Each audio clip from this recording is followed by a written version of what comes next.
We back at it, man. Day 106, Young Thug, YSL Rico. It's amazing that this case is literally still going on.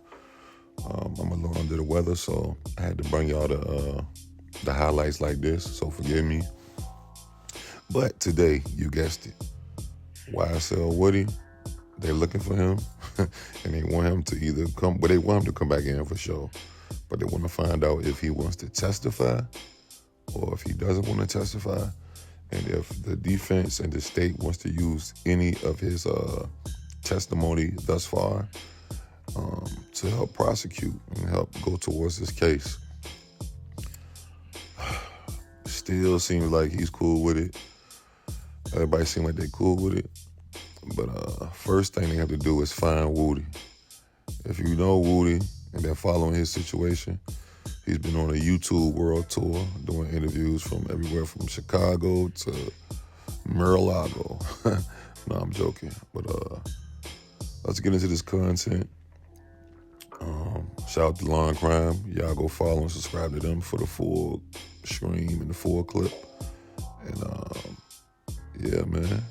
Day 106. Let's see. I don't know how the court views proffers, and Well, I mean, I think that the case stands for the proposition that proffers are fine unless one party objects, in which case then you need to present evidence. And so if that's the case, we would ask to any circumstance where proffers, we would, if we have to put up evidence, we don't want to be dueling proffers with evidence. If it's evidence, it's evidence. But if the court proffers are okay, I'm okay with that. okay, thank you. All right, how about on the discrete issue of the phone calls, jail calls? Yes, Your Honor. So I went back and reviewed what all we covered. So that got through the 5 jail calls the state intends to introduce Mr. Copeland. And I also confirmed and spoke with Mr. Sharp, Mr. Steele. We were in agreement that we handled those jail calls related to Mr. Copeland on Friday. Okay, I'm sorry. I just thought there were like 2 things outstanding that y'all said, let us huddle and then we'll get back to you. Yes, Your Honor. So I'm incorrect in that recollection? In relation to the jail calls. Jail calls, yes, Your Honor. Okay. So, okay.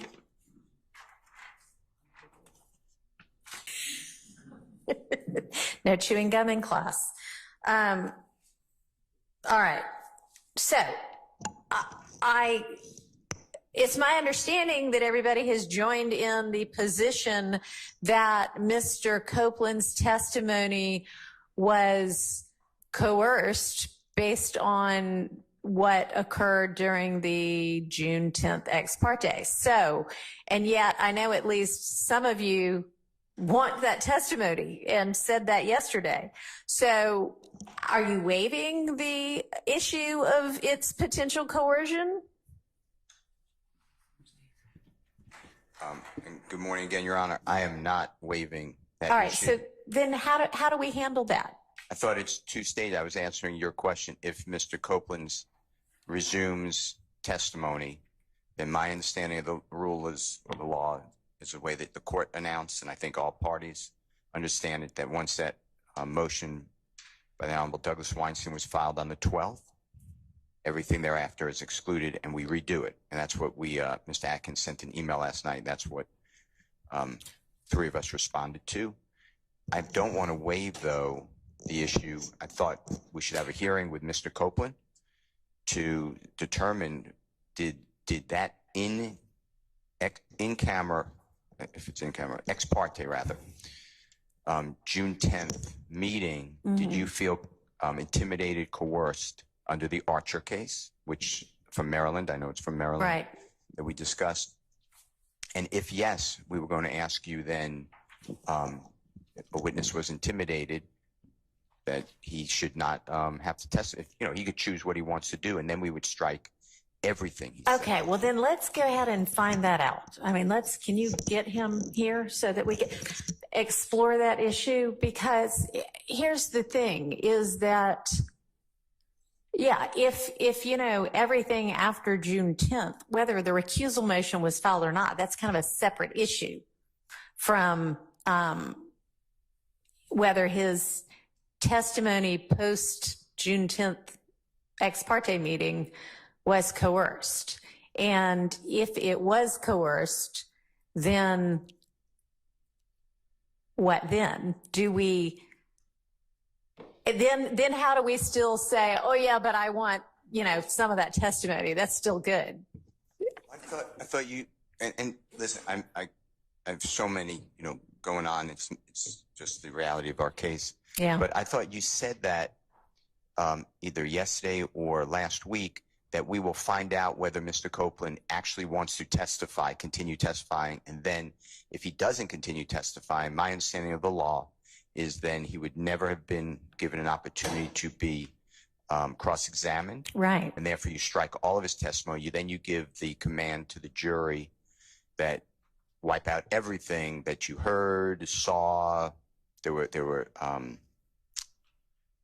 writings introduced, all exhibits are struck, give me your notes. Right. That's what I thought. Now, okay, I just didn't understand because, you know, and thank you for clarifying, because what I was trying to sort out is, are y'all kind of taking the position it was coerced, you know, we have to redo all of it based on the coercion, but then also, yeah, we want to keep parts of it anyway. So if it's a yes, if it was coerced, then we need to redo all of it, or you know, find out, does he at this point kind of redo the? Are you intending to take a stand and testify, or are you going to be held in contempt? All right. I mean, yeah, if we can find him, and even. I mean, I don't care if he shows up by Zoom for me to ask those questions, you know? I mean, that's fine with me.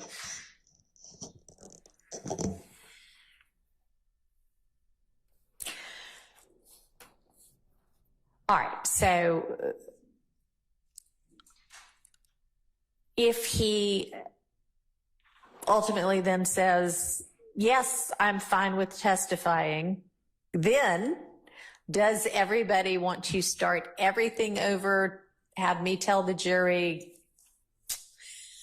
we're doing a do-over to all of it, and start over with him? Or then do y'all want to agree to using some portion of what he's already testified to, some or all of what he's already testified to pre-recusal motion?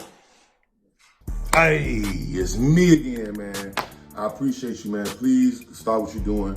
Go follow the channels IQShaheed and Connoisseur Not Connoisseur for more bonus clips, different content other than this channel or whatever channel. Yeah, let's go up, bro.